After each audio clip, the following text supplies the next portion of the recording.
Muy buenos días a todos, queridos hermanos, porque en esta ocasión y en este vídeo me voy a dirigir exclusivamente a vosotros, los creyentes. Deciros que hoy es año nuevo y, como se dice en el refrán, vida nueva. En este caso, y en cuanto a lo que a mí me toca, año nuevo, vida antigua, pero no la antigua que viví en mis pecados hasta los 18 años, sino la antigua desde los 18 años hasta los casi 76 años que estoy a punto de cumplir. Hoy es día 1, como estoy diciendo, de enero del 2022. Tengo que deciros una cosa. Y es que por cuestión de esta sexta ola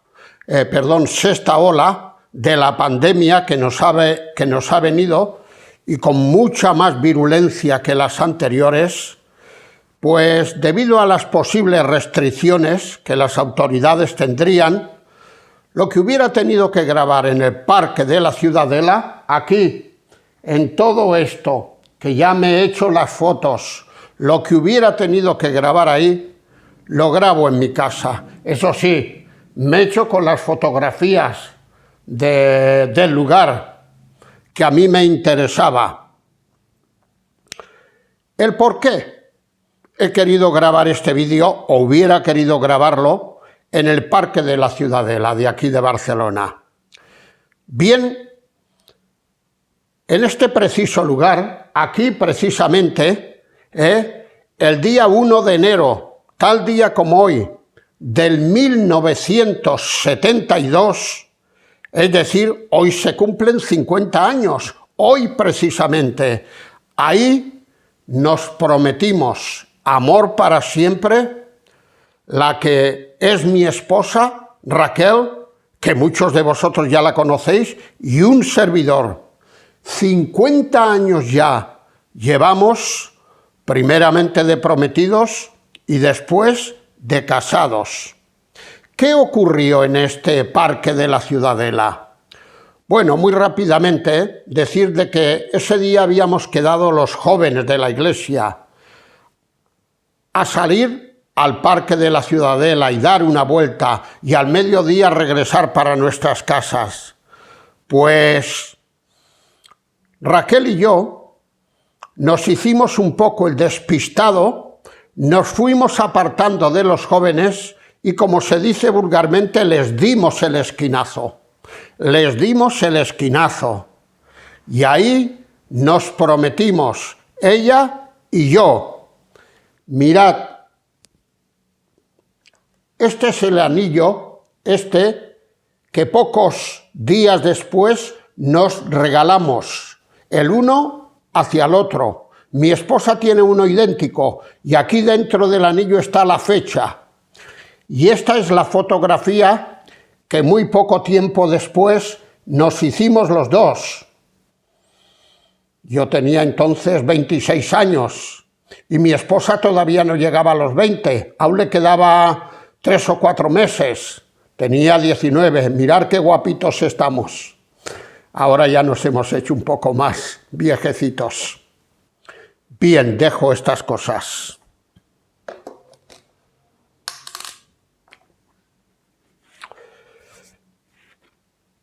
Yo en esta mañana, aprovechando esta historia de amor que muy brevemente os he narrado, quisiera dirigirme a los jóvenes creyentes de las iglesias. Como éramos Raquel y como era yo, jóvenes que pertenecíamos a una iglesia determinada.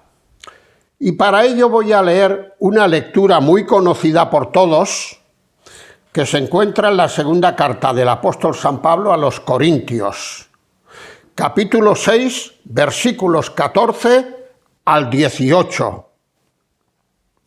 Leemos ahí. Dice Pablo a esta iglesia: no os unáis en yugo desigual con los incrédulos, Porque ¿qué compañerismo tiene la justicia con la injusticia? ¿Y qué comunión la luz con las tinieblas? ¿Y qué concordia Cristo con Belial? ¿O qué parte el creyente con el incrédulo? ¿Y qué acuerdo hay entre el templo de Dios y los ídolos? Porque vosotros sois el templo del Dios viviente, como Dios dijo: habitaré y andaré entre ellos y seré su Dios, y ellos serán mi pueblo. Por lo cual, salid de en medio de ellos y apartaos, dice el Señor, y no toquéis lo inmundo, y yo os recibiré. Y seré para vosotros por padre, y vosotros me seréis hijos e hijas. Dice el Señor Todopoderoso. Esto lo dice el apóstol San Pablo, pero por encargo del Señor Todopoderoso. Esta lectura podría tener varias aplicaciones concretas a aspectos de nuestra vida como creyentes. Sin embargo, para la que se usa más y para la que la voy a usar yo en esta mañana, tiene que ver con las relaciones de noviazgo y de matrimonio en yugo desigual. En yugo desigual.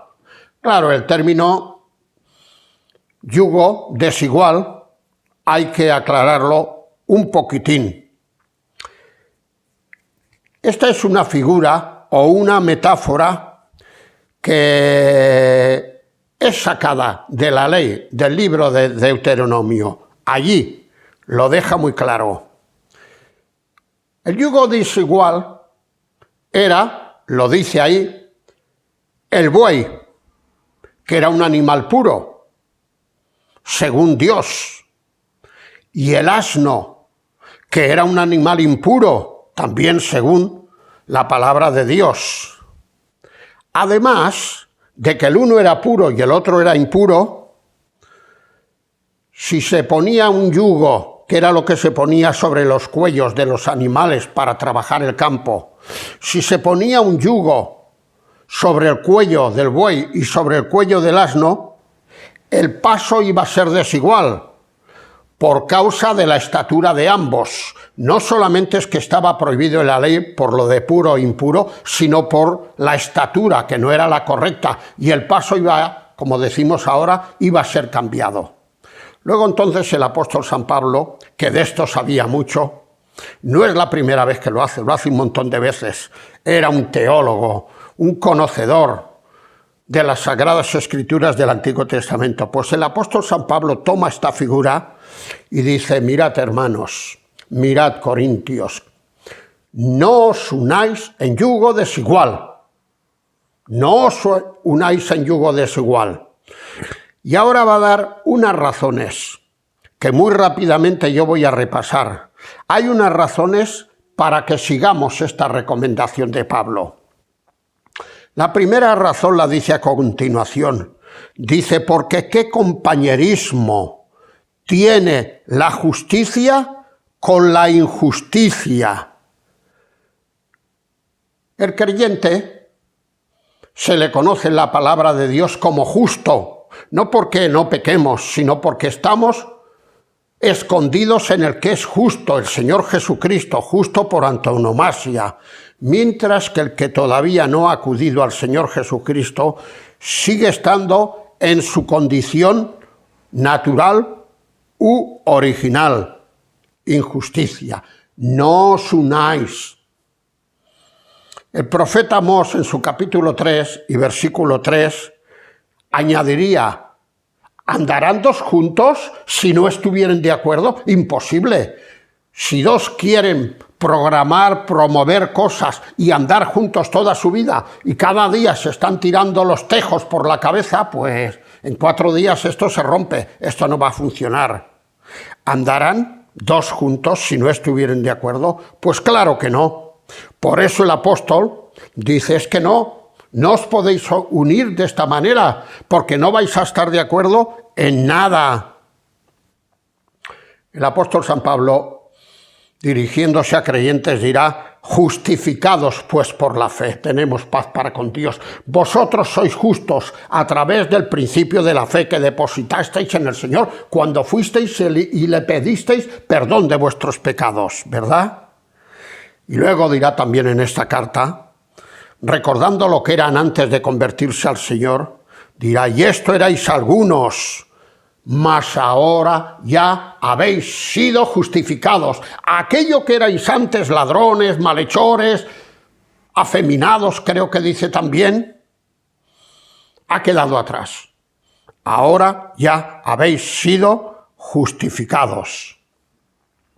Cuando el apóstol San Pablo hace una radiografía en la carta a los romanos de lo que es la condición del hombre y de la mujer sin Dios, entre otras cosas dice que están atestados de toda injusticia. Sí, atestados de toda injusticia. No solamente con algún detalle de injusticia, atestados, como diríamos ahora, atiborrados de toda injusticia. Acab, el rey Acab del Antiguo Testamento, rey de Israel, entre otras maldades cometió la torpeza de casarse con una mujer que se llamaba Jezabel, que por no ser no era ni del pueblo de Dios. Y cuando hace un análisis, un resumen la escritura de lo malo que fue este rey, dice en el primer libro de Reyes 21, dice que era así de malo y hacía todas estas cosas tan malas porque su mujer lo incitaba. Es que era la mujer la que lo provocaba. Pues menuda compañera se había buscado, menudo yugo para poder vivir con ella. Y Sansón, que también cometió torpezas de este tipo, en una ocasión se casó con una filistea llamada Dalila, Jueces capítulo 16, mujer que conocemos sobradamente. Y dice que esa mujer era, en catalán decimos, como un curcó.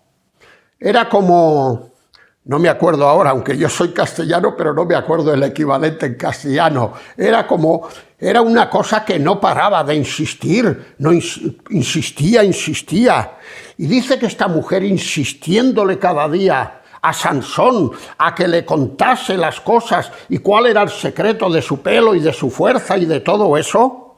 Bueno, de su pelo no, de su fuerza, porque lo del pelo lo desconocía ya. ¿Cuál es el secreto de tu fuerza?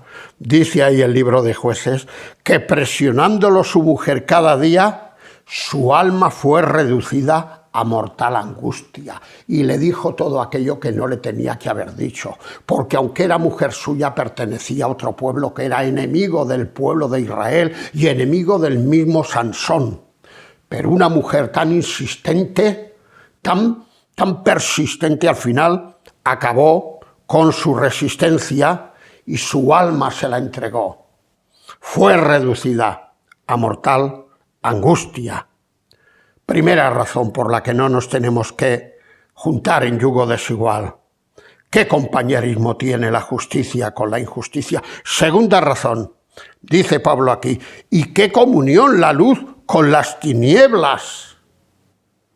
A los creyentes se nos conoce en la Biblia como personas que vivimos y andamos en luz, porque nos hemos dejado iluminar por el que es la luz de la vida.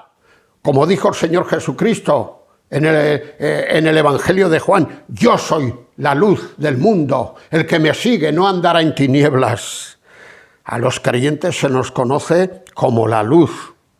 Pero ¿qué comunión va a tener esta luz con las tinieblas? Cuando Pablo, escribiendo a los Efesios capítulo 5, les recuerda lo que eran en otro tiempo, escribirá, porque en otro tiempo erais tinieblas, mas ahora sois luz en el Señor. Que sepáis, que vengáis a recordar lo que erais antes y lo que sois ahora. Menuda diferencia, menudo cambio, menudo privilegio. Y luego concluye, porque nunca dejaba las enseñanzas sin aplicación, nunca. Cosa que intentamos hacer muchos de nosotros también, aunque mucho peor que él, naturalmente. Luego viene la aplicación. Dice, ya que antes erais tinieblas y ahora sois luz en el Señor, ¿Sabéis qué os digo? Andad como hijos de luz.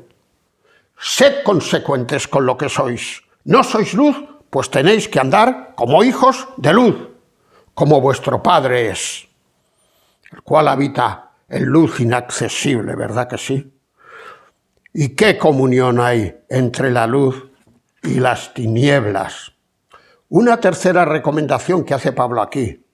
¿Y qué concordia hay entre Cristo y Belial? Belial es un nombre que se está refiriendo a la persona de Satanás, a la persona del diablo. En el capítulo 8 del Evangelio de Juan, aquellos judíos que decían haber creído en el Señor Jesús, lo decían con la boquita pequeña, pero luego querían matarlo, pero luego le querían tirar piedras.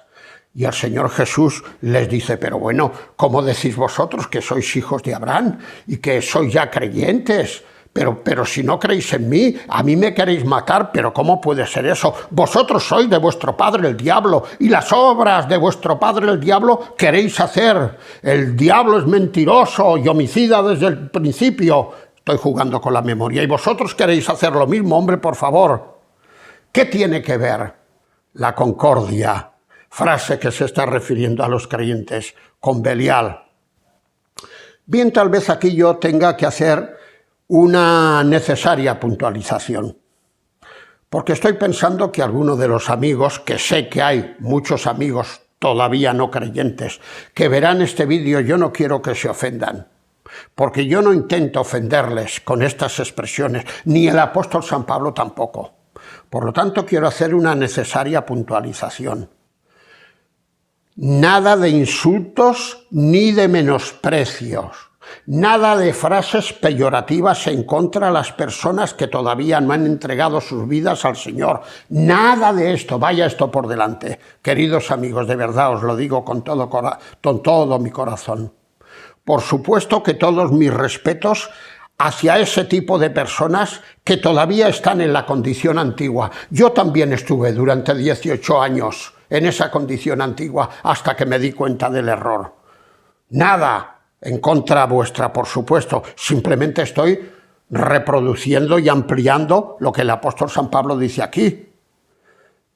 Que nosotros los creyentes que venimos, que representamos al Señor, no podemos juntarnos con aquellos que están en las manos de Satanás y que los tiene atrapados. No podemos, por favor, de ninguna manera.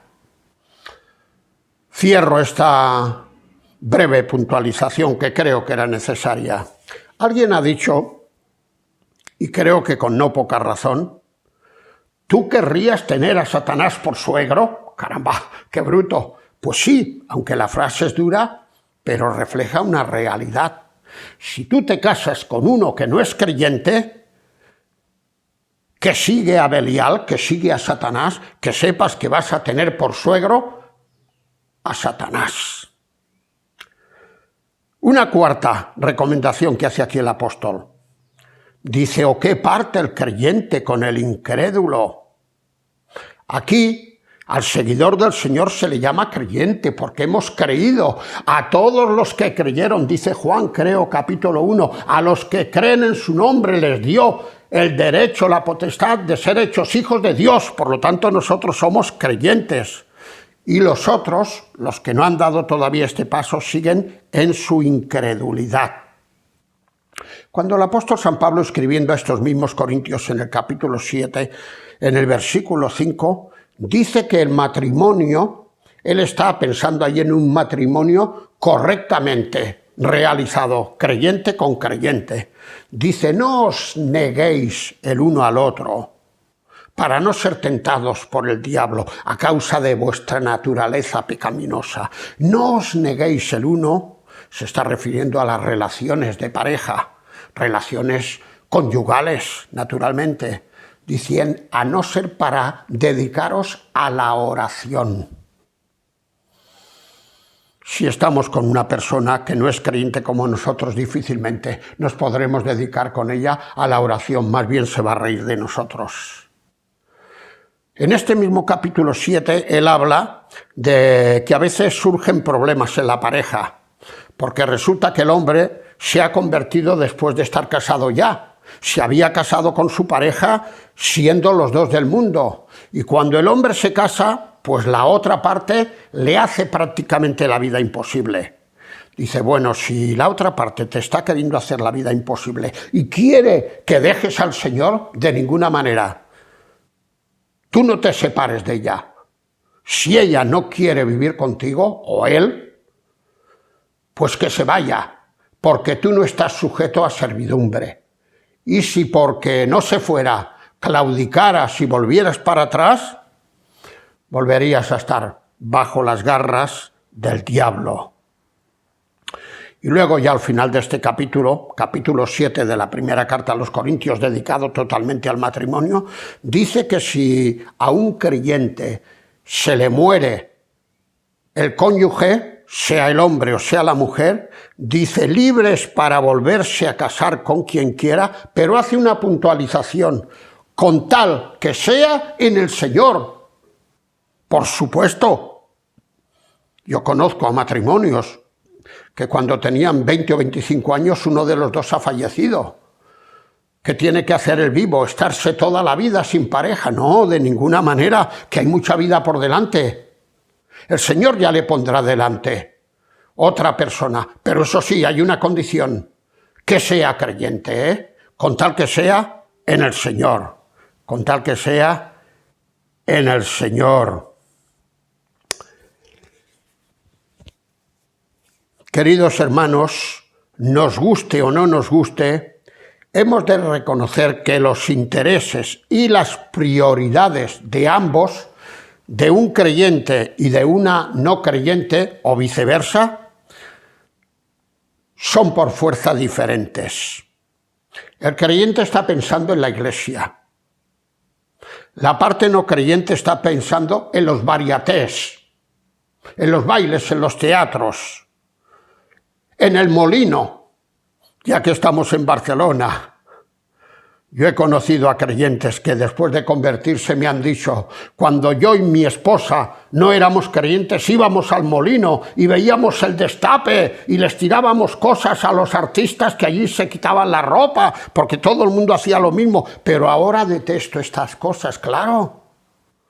Si tú te casas con una persona que no es creyente, ella le van a gustar estas cosas, mientras que tú solamente querrás estar leyendo la Biblia y en la iglesia. Quinta y última cosa, dice, ¿y qué acuerdo hay entre el templo de Dios y los ídolos? Escribe el apóstol San Pablo, y esto sí que lo voy a leer, en la primera carta también de los Corintios, versículos 19 y 20, les dice a estos mismos creyentes, a los mismos, ¿o ignoráis que vuestro cuerpo es templo del Espíritu Santo, el cual está en vosotros, el cual tenéis de Dios y que no sois vuestros? Porque habéis sido comprados por precio. Glorificad pues a Dios en vuestro cuerpo y en vuestro espíritu, los cuales son de Dios. Sí. ¿Qué acuerdo habrá entre el templo de Dios y los ídolos?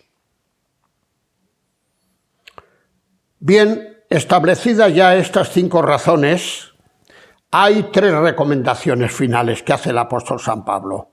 La primera de ellos es salid. Salid. El autor de la carta a los Hebreos en el capítulo 13 insiste en lo mismo, salgamos pues, afuera del real, salgamos pues. Y el apóstol San Pedro, cuando escribe su primera carta en el capítulo 4, dirá, queridos hermanos, baste ya el tiempo que habéis vivido en el pasado haciendo lo que le gustaba al mundo, baste ya. Tenéis que abandonar de una vez estas cosas. Estas cosas ya nos pertenecen, ¿verdad que sí? Salid. Lo segundo que les dice es apartaos.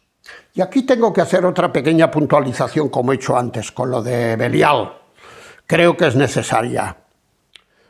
Cuando aquí el apóstol dice apartaos, Por supuesto que no está queriendo decir que rompamos de tal manera con el mundo no creyente, compañeros de trabajo, vecinos, amigos, familiares, etcétera, etcétera, y que nos vayamos a una montaña para no ser tentados, como hacen monjes y como hacen tantos ermitaños. No, hombre, no está queriendo decir esto, ni mucho menos.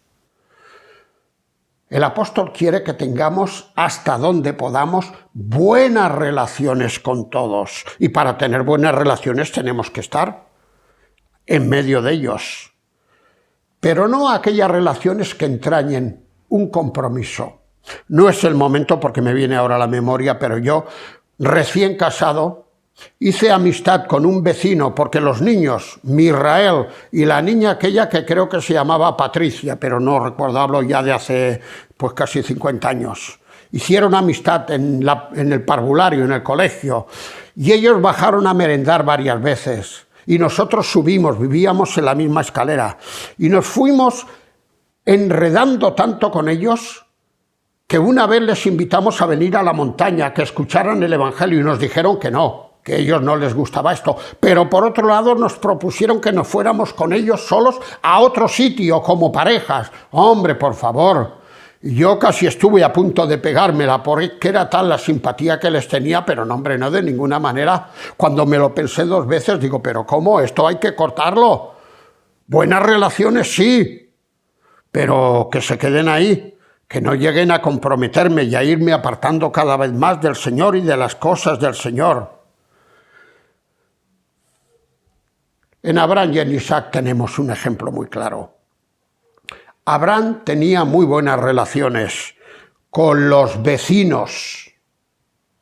Si leyéramos el capítulo 21 del Génesis y el 23, veríamos que tenía muy buenas relaciones. Incluso las tribus vecinas que no eran creyentes, dice que lo veían a él como un ángel de Dios. ¿Cuál no sería el testimonio tan limpio y tan consecuente de Abraham que veían en Abraham como un ángel de Dios? Sin embargo, cuando tuvo que tomar ciertas decisiones, les habló muy claro y les dijo, no, por favor. Me viene ahora a la memoria que le querían regalar la tumba para Sara, lo cual hubiera entrañado un cierto compromiso, un cierto debe hacia ellos, y dijo, no, de ninguna manera, tasarla, mirar lo que vale y yo os lo pagaré, pero cuidado, quiero ser independiente, no quiero depender de vosotros. Y así una y otra vez. Y con Isaac, cuando estaba en Gerar, le pasó exactamente lo mismo. Y también los habitantes de Gerar veían en él alguien especial. Por lo tanto, hemos de tener buenas relaciones, faltaría más, con el mundo, pero siempre han de ser relaciones de testimonio. Y lo tercero que dice aquí, para finalizar el apóstol, es que no toquemos lo inmundo. Sí, como antes hemos dicho, no queremos ofender a nadie por lo de inmundo, simplemente que no ha sido santificado, no ha sido purificado por la palabra de Dios y por medio de la conversión, y todavía sigue en su estado original. Mirad, otra cita que voy a leer. Isaías capítulo 52, versículo 11. Dice aquí el Señor a través del profeta, apartaos, apartaos, salid de ahí, no toquéis cosa inmunda, salid de en medio de ella, purificaos los que lleváis los utensilios de Jehová.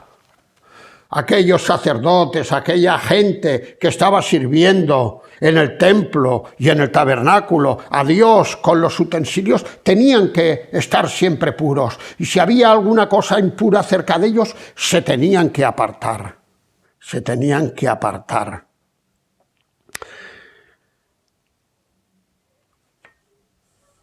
No toquéis lo inmundo.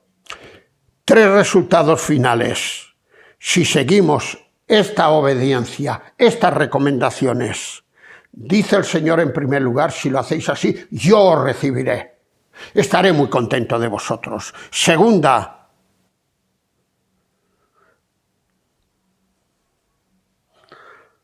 seré para vosotros como Padre.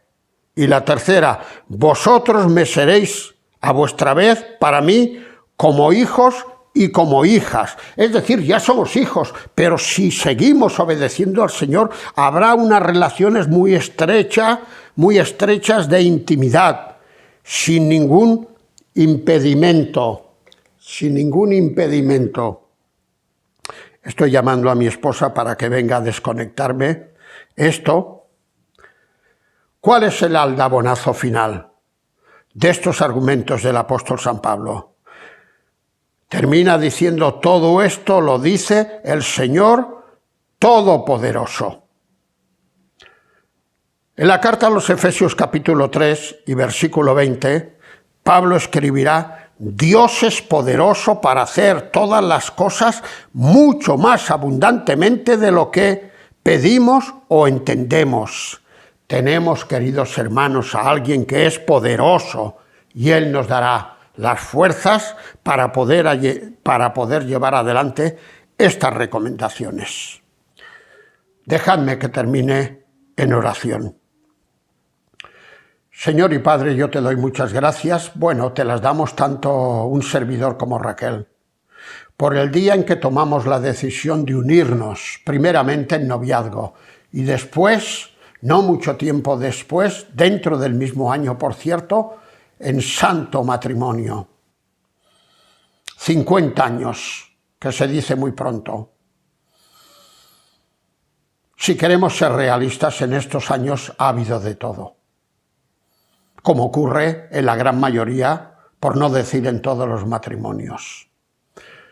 Pero las cosas que no han sido demasiado buenas o positivas se han solucionado, acudiendo a ti, buscándote en oración, mirando lo que nos decía la palabra, perdonándonos si es que ha llegado el momento de perdonarnos, etcétera, etcétera. Y aquí estamos juntos, como el primer día en que nos prometimos allá, en el Parque de la Ciudadela. Yo quisiera pedirte que, si este vídeo lo escuchan y lo ven alguno de nuestros jóvenes, que paren mientes, que tomen buena nota y que se den cuenta los pasos que tienen que seguir. No porque lo diga yo. Alguien dirá: un viejo de 76 años casi, ¿qué tiene que decirnos ni aconsejarnos? No lo digo yo. Lo dices tú a través de tu palabra. Gracias, pues, Señor, por todo lo que nos has dado. Gracias por la persona de Jesucristo, por su nacimiento, que la semana pasada estuvimos celebrando. Ayúdanos a serte siempre fieles y recibe nuestra gratitud por todo ello. Te lo pedimos en el nombre del Señor Jesucristo. Amén.